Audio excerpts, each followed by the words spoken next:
Hey guys, Patrick back here with another story for you today. And this one was from back when I was in high school. Again, it's about my fake martial artist friend. Uh, and he came up to me and asked me to teach him how to box. And the reason why this happened was because he was jealous basically of the attention that I would get for training in boxing because like whenever we would talk to strangers or like new people and they'd be like, "Oh, you guys do martial arts or whatever. What do you do?" I'd always be like, "Oh, I do boxing." And boxing is a style that is immediately recognized. Oh, it's the sport where you guys like punch each other in the face and all that. And then he would say that he did Wing Chun. People didn't really know what that was, and he would always feel very inferior for having to explain that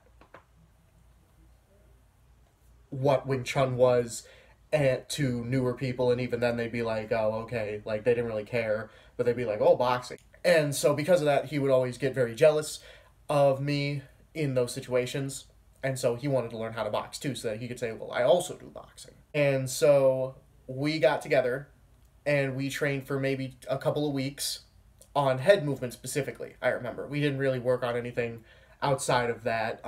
We tried to do footwork. He like literally just couldn't do it. So we mainly focused on head movement.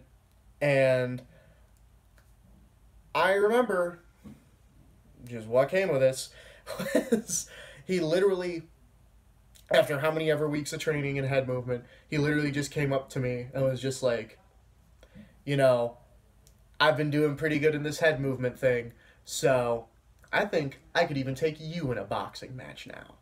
And he fucking meant it. And that really struck a chord with me because I had been boxing for, I think, around 6 years at this point. So, I'm just like, yeah, your fucking 2 weeks of head movement training is equivalent to my 6 years of boxing training. Very. And, I was a teenager, so I had much less composure. And so I straight up told him, I was like, "You want to test that theory?" And he straight up said, he was like, "Let's lace up the gloves." So I was like, "Okay." And we went downstairs. We were in his bedroom at the time. We went downstairs to his living room and we each had a pair of gloves and we got on our gloves and we fucking boxed. No rounds, no nothing. And I remember I was just thinking like, I'm just gonna teach him a lesson. Like I'm not gonna like really like lay the fuck into him. I'm just gonna show him, hey, there's a distance between us that you have not covered in the last 2 weeks. And so I was just gonna kind of go until he realized that, but he was either too stupid or too prideful to admit that because literally we went for I don't know how long. But I remember just by the end of it, both of his eyes were swollen fucking shut. He was bleeding from his nose and his mouth profusely, just his whole face swollen and bloody. And I had to be the one to say it. I had to be the one to say, "All right, let's just call it here." And he just looked at me like, put his hands down, and he went off and cleaned up.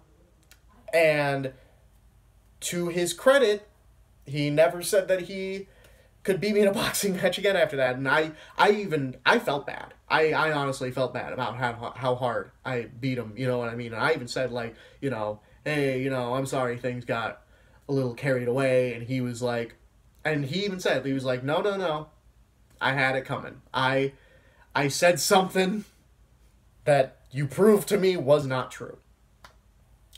And he never wanted to train in boxing again after that day with me. And just yeah, he just gave up on wanting to learn how to box after that.